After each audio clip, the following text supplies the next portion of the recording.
Hi guys, it's Lee here. I'm just gonna say there will be a few pitch changes in this episode.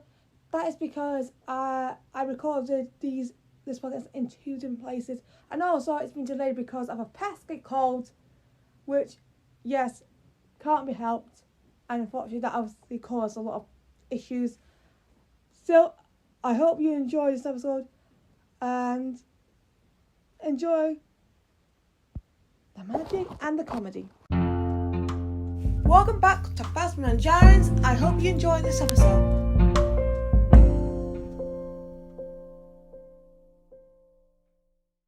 Hello, Lee here, and welcome back to the Doctor Who and Star Wars podcast, Phasma and Giants.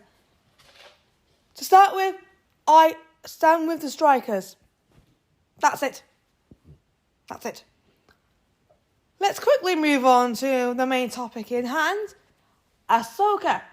So, Ahsoka has been one of the projects that I've been hyped for recently, and it's about time I talked about it, and of course it's just about time it was going to be broadcast.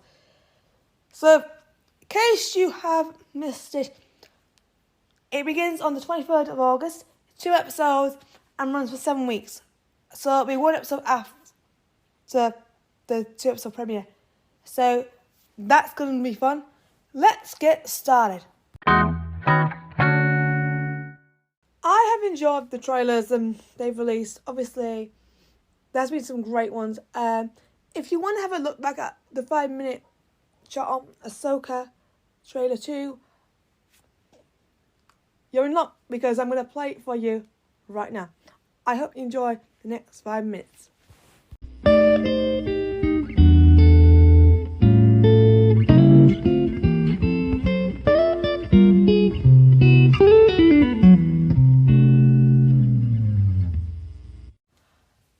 Ahsoka has finally released its trailer, and in the midst of the writers and actors strike, so I don't know what they're going to do going forward. Let's get started. We've only got 5 minutes to chat. Let's go. So, the trailer overall has me intrigued because I have questions. There are standouts. I just can't stop praising it, and that's what I love. This is definitely got a lot of pressure, especially after my loyalty to Mando, and that ended up doing very well. So it's a lot of pressure, but like I say, pressure does wonders, and look what happened. I had a lot about pressure on Mando 3, and that helped it. I think Rosella brings Ahsoka to life, and that's the most important thing. I think she's got potential here. She's going to do very well, and that's what I love. Sabine Wren, we see her go through a big moment where she cuts off her hair to become the Sabine from Rebels. And I'm excited for that because that just feels like it's going to be a memorable scene. I think there's going to be a little bit of a conflict between the two, but from what people are saying about the Rebels, and I've been watching these clips, I think I'm glad that Dave is going with his strengths, because like I said, you've got to keep something there if you've already got it. And I think that makes a very important point, especially when I look at Sabine. And the Mandalorians have done well. Like I said, we've had quite a few Mandalorians deliver. I feel Natasha is going to bring Sabine side, because if anyone can pull it off, it's Natasha Lee Winston. Keeping it in the family, Mary Winston, she has definitely made her mark on that trailer. I felt I was excited for her, but I felt she was under the radar because I was excited for everyone else. And of course there was a lot of drama. I just think what I saw in this trailer says, here is a silent sneaker, and I'm excited to see what she can do, because she's just got me excited. David Tennant quickly. Huyang looks like he's going to have a major role. I'm not going to get my hopes up if it's going to be a throughout series, but whatever we'll give David, I'll be happy, because I think he really will intrigue me as Huyang. The New Republic, of course, the Nedgegans we saw in Mando. What is their problem? What? I'm intrigued to see, because as someone who said it as one of the most important things, and they nailed it in Mandalorian Series 3, so I think they'll nail it again. Along with Mon Mothma, who is starting to seem like, I don't know, I'm divided, but we'll see what happens. Oh yes, it's Ronnie time, Ronnie. Yes, we gotta give a mention. We finally see Lars Mikkelsen as Ron, and he's got the charm. Can we get that streak continuing? Ray Stevenson, R.I.P., and of course Alvin Sentinel and Diana Lee Santino are making their mark. But I think with these guys, the villains, I think it'll be down to what happens on the episode, because I'm excited, because they're going to bring something different, and I love that. I think girl power is going to be intriguing, especially with the 3 leads. Please get it right, Dave. Please. So I think there'll be a lot to be excited for. There is violence, sadly, here, fights, and unexpected moments, and great scenes. I want to finish off by saying that the first and second episodes will be broadcast on the 23rd of August. They announced that, and they also announced a poster as well, which looks amazing.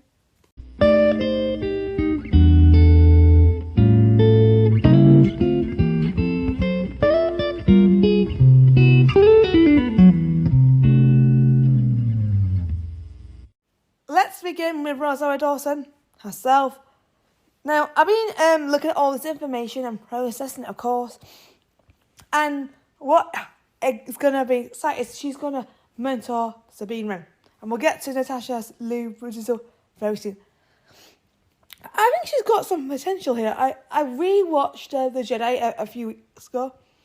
And what I loved about it is I felt Rosario really did a great job. I felt Ahsoka was polished, she was great. But I always feel, and this will change in a few weeks actually, Ahsoka will finally have her time to shine. And I think it's good that Ahsoka hasn't hyped yet. Because remember, so many other great characters didn't hype up till later. And for example, we had Jodie Whittaker, of course, of Doctor Who. She didn't hype. Well, she was consistently good, but she didn't peak till later. Mandy Gill wasn't hyped back in the other days because, of course, the male comments were overshadowing her, but she rose and broke through at the end, and is one of my favourite companions. So there's hope for Rosario, and I'm interested to see what they do, especially if Anakin's involved, because I feel there could be some magic there. But I'm interested to see her fight the baddies and Thrawn. I'm excited to see what Ahsoka does next. Let's move on to a character that has rose quite through the ranks throughout the year, and it's of course Sabine Wren, now played by Natasha Liu Bridgesil. Now I watched Tia Sessa voice the role, and she brings something unique. And I feel that Natasha's going to bring the same uniqueness Tia herself for. Now, with the mentorship, I know a lot of people are divided on the subject. I think it's going to be something unique and different, and I'm down for a risk, you know.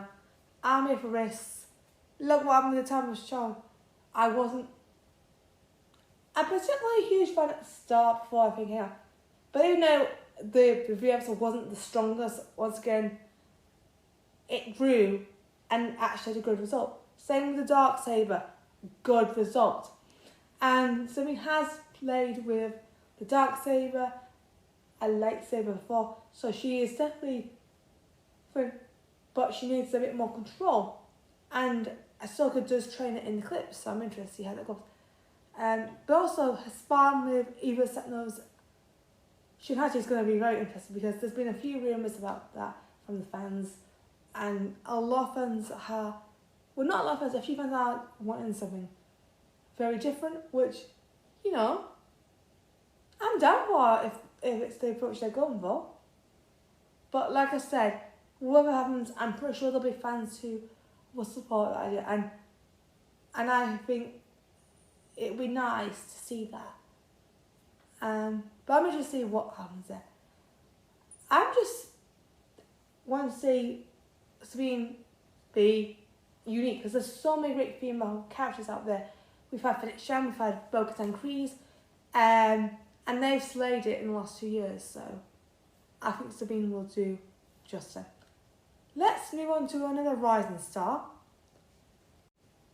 It's time for Hero Syndulla, or should I say Captain Syndulla, or General Syndulla. Okay, so Hero's kind of come onto my radar ever since the second trailer, and she's definitely been one of those characters that is different. We've seen her journey in animation from a child to an adult, and she now has Jason Syndulla, her son, and yeah, and Mary, as I said, is playing the role, and she's bringing something unique. Now, it's like Ruth Modeling got to playing Shirley Ann Bingham, and I'm yet to see her in the role, but like Shirley Ann, Hero brings something unique and amazing.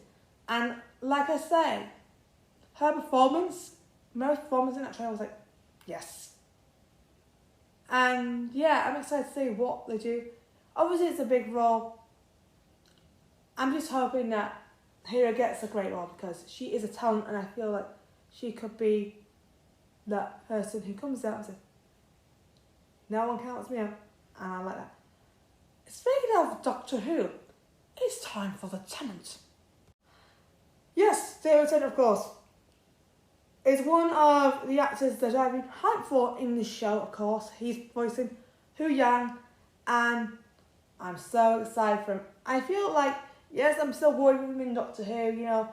I do worry because Jodie Whittaker has probably put down the gauntlet, but they're both very talented performers.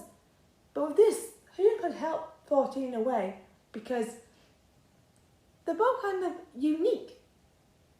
They have an expression.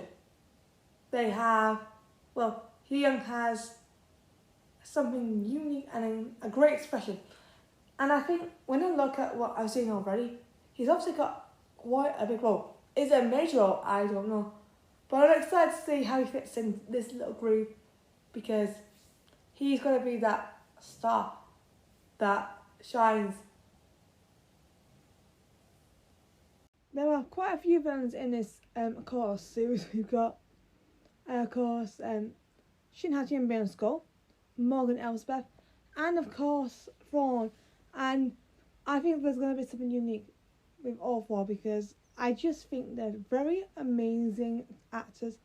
They've got something, and I think the trailers are doing their job. So hopefully it all comes together between because Morgan's probably the one I'm intrigued to see the most after rewatching The Jedi, and Thrawn is the character that I think could step up.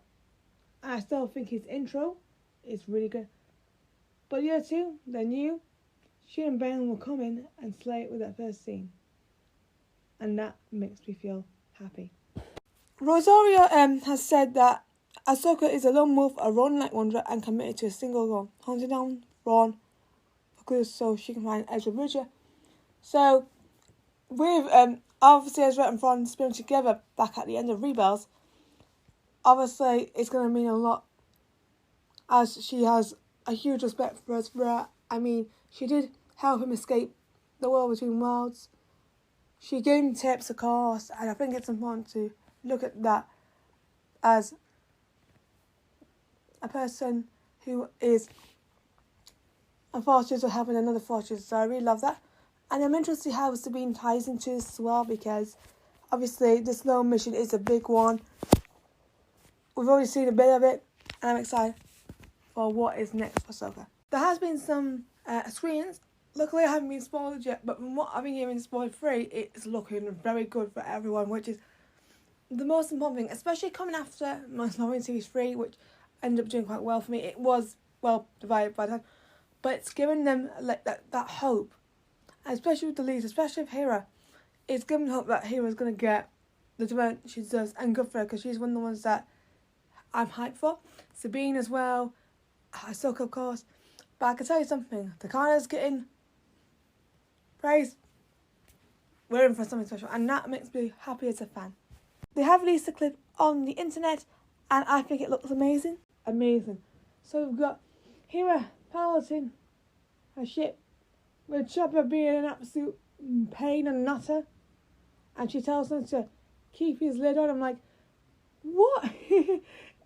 Why does it have to be such a joke, but in an entertaining way? Because Chopper is like the joke, but he's very entertaining, and that's what I love about him. And I think in this scene, we do see him be the joke, and probably the Nardole of Star Wars, because Nardole in Doctor Who is kind of the dim-witted assistant. So it's nice to see somebody there. And Hera is Hera. Mary was it, no questions. Then Rosario fights Marok and his Inquisitor friend, and she easily defeats the Inquisitor that ease. But with Marok, why does he behave like the surprise? Because he is the surprise. He gets he opens his lightsaber and becomes one lightsaber to a dual lightsaber. And it really is interesting because it makes him sound dangerous. Great scene. Speaking of Marok is one of the Inquisitors and won't be easy to defeat. And we see him in the trailer a lot. I think he's going to be an interesting character because he is sent by Binascore to stop Ahsoka and Co. And I think he's going to be very intimidating. Now, the viewers seem to think that he could be someone else, but I don't think so. I just hope Marok is just Marok, because from what people say, I'm not the fan of the idea, if I'm going to be very honest. That's the only little critic I have, really, of Ahsoka, but like I say, if they do it, but yeah, I hope Ezra isn't Marok. But I don't think it will, but I get why. But when I'm looking at the standard of The Mandalorian, and I'm like, they can't afford any major mistakes, really. I am so excited for Marok, though. But hopefully everything will turn out the way and Marok will be a good one.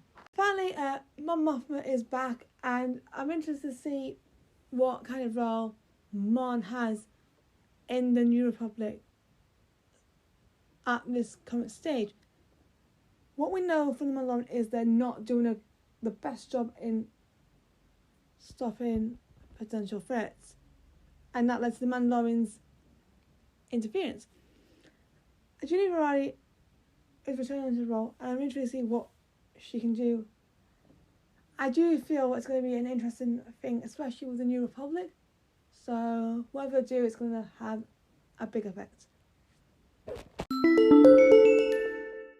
Next time, it's time for a bit of competition. Actually, it's time to give Tecton a bit of criticism. But in a good way, guys. Don't worry, because we love Tecton. I love Tecton so much. So I'm going to be explaining why Din Djarin is a better adopted parent than Tecton. Now, warning, there may be some comedy in there, but don't worry, it's going to be fun. And I hope you enjoy it. I hope you enjoyed hearing my Ahsoka updates. I hope you do enjoy the series when it comes out. There will be more coming very soon, of course. The 5-minute reviews are coming back. Yes, I'm back at them. If you haven't seen my Mandalorian reviews, check out 5-minute reviews playlist and they'll be all there. Also, if you're a Doctor Who fan, there'll be a few more stuff coming out. Stay tuned for that. If you enjoyed this video, please like and subscribe. As Phasma Djarin's podcast loves all who listen to the podcast.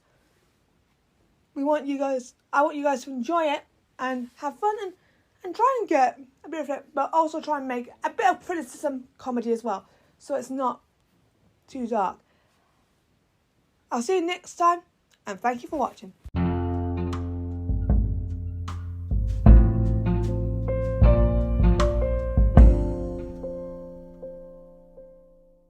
Thank you for listening to the podcast. Subscribe to Phasma Djarin's